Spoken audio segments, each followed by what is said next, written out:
What's going on, YouTube? Welcome back to 303 Streets. My name is Brandon Lechuga. This is your first time visiting. Welcome. Today I'm going to be doing my review on whether or not I thought the Dodge Nitro was a good investment and what issues I had with it, what was good, what was bad. Pretty much just the whole thing. That's one of my main videos that I think I get the most views on is, you know, the Dodge Nitro. So I figured, I mean, I don't have it anymore. I sold it a long time ago. But whether or not it's a good vehicle to get into. So in all honesty, I guess let's just start by saying, you know, I have a friend, he bought one when they first came out and he still has it. And actually he just reached out to me not too long ago. One of his parts in his windows went out. I think the window motor actually went out. So he was fixing that and he asked me how to take off the door panel. So I helped him out. But he, as far as I know, hasn't had any super big, like, major issues with it, just small things here and there. So for him, you know, it was a good investment. Now mine, on the other hand, I feel like was a different story. I think it's also how the previous owner treated it, which is a big deal. Because I think they beat the crap out of that poor car. And then I used it a lot for work. And again, I like to take care of my car, so I did the maintenance, everything that I could to try to make sure that the vehicle would perform properly. But the biggest thing is, if I had to buy one again, I would avoid it like the plague. A lot of reasons. Like I said, in the 5 things I hate about that car, the list goes on and on and on. Trying to get in and out of the door, I was always smacking my head. It felt like the transmission was going out. The oil filter location, for me, I know some people are like, that's not a big deal. Well, for me, when you're trying to do it and you drive, you know, 600 miles a week and you're doing an oil change as often as I am, to me, it's just not worth it. Like I said, the transmission was going out.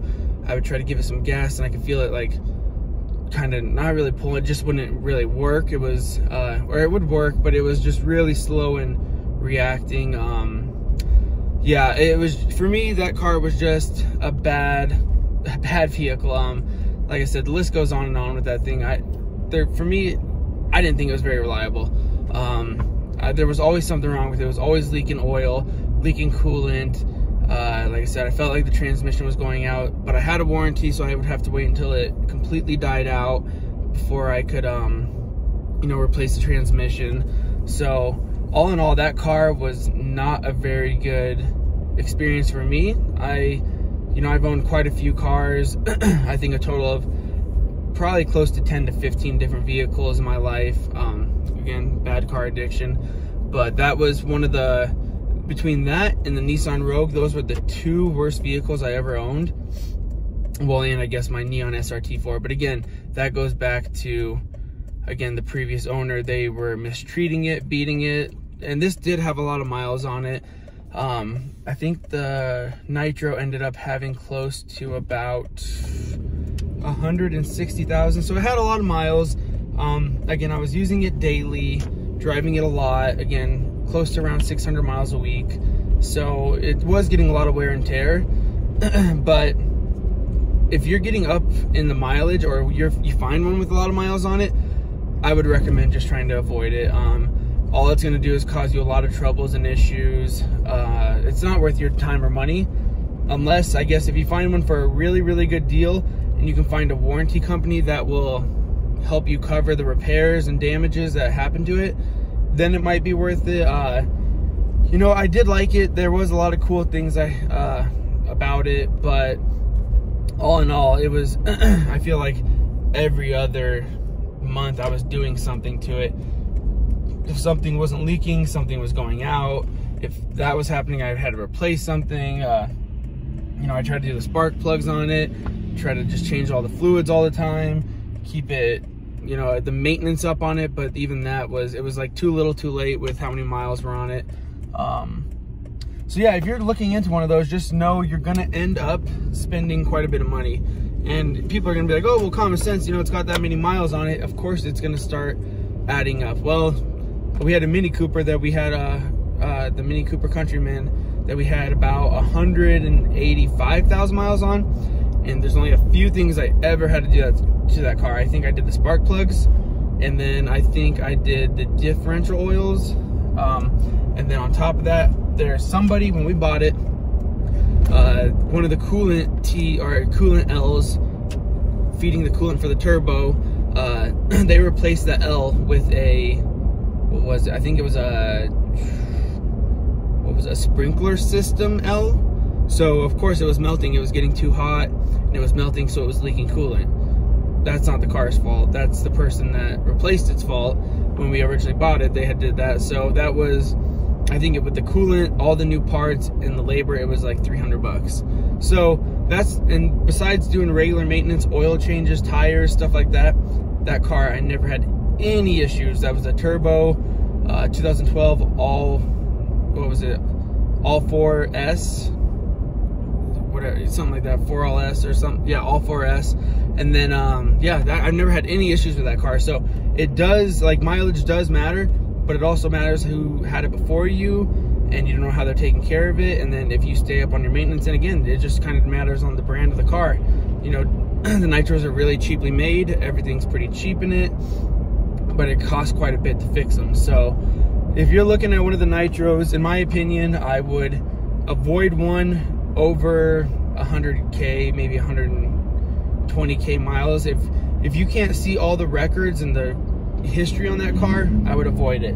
Just because, like I said, with mine, I had a lot of issues. The transmission was going out, and I just was always repairing it, probably, yeah, like I said, every few months. But again, I was driving it a lot. I drive it a lot because that's what I do for a living, and I drive around and do inspections in Denver. So that's why most of my videos are in the car, because while I'm driving, it's easy to do a video. So yeah, if you want to know more about the Dodge Nitro, check out my channel. You know, I've done the brake pads on it. I have videos of the brake pads, quite a few things, and then I have a video of 5 things, you know, I like about it, 5 things I hate about it. And it's kind of one of the things you're gonna have to get in the car, see what you think of it, and then I mean, like I said, I have a friend, he has one, and as far as I know, he hasn't had any major issues with it. So it's really hit or miss, I guess, just like with any car. But in my personal experience and opinion, I would avoid it just because I had a lot of issues. So if you're looking at one,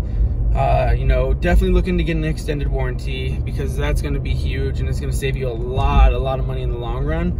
And then on top of that, if it's got over 100,000 to maybe like 120,000 miles, I would just avoid it. Anything under, you know, it's workable, but once you get the car, you know, make sure you do the spark plugs, make sure you do the oil. If you can get to the differential fluids and do it yourself, I would recommend doing that. Anything that's fairly cheap and that you can do yourself, I would recommend doing it to the car, just because you don't know the last time it's been done, unless they have extensive service record. Like our Mini, when we bought the Mini, it had, you know, one owner, they had put X amount of miles on it, and, you know, they had all the service records, so I was willing to buy it. So that's the biggest thing. If you can find one with all the service records, great. If not, yeah, definitely swap out all the fluids. Do everything you can to make sure that the car is going to perform properly and you don't get burned. So yeah, that's just my opinion. And I know a lot of people in my video, 5 things I hate about it, they're like, whoa, why don't you get rid of it? You need to sell it. Well, I did after the transmission wasn't catching, and I was trying to pull up a little bit more, pull up in my driveway, and I was giving it gas, and it was kind of struggling, so I gave it a little bit more, and I gave it enough gas, maybe a little bit too much, where I hit my Dodge Challenger. And then at that point, that's where I was done, because eventually that was going to happen on the road, and I was going to end up hitting somebody because the transmission isn't catching. And again, of course, the warranty company doesn't want to cover it until after it goes out. And I'll explain that why I hate my Nissan Rogue that I had, and to avoid those like the plague, for sure.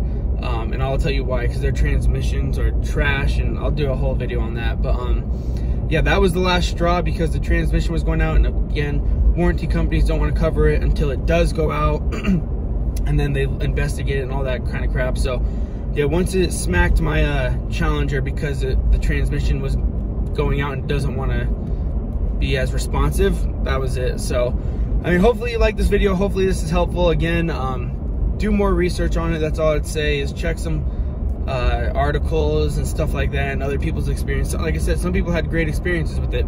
Personally, I had a horrible experience with it. I kept it for 2 to 3 years and then it had to go.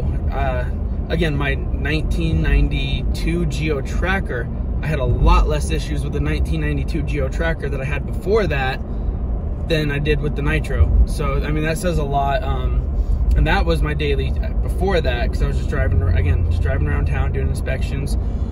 So yeah, definitely look into it. And if you are looking at one of these and you really like it, definitely try to get a really good extended warranty on it. That's I highly recommend that. So I hope this video is helpful. If you have any questions, comments, concerns, put them at the bottom. Thank you for watching 303 Streets. Like, subscribe, and have a good day. Thank you.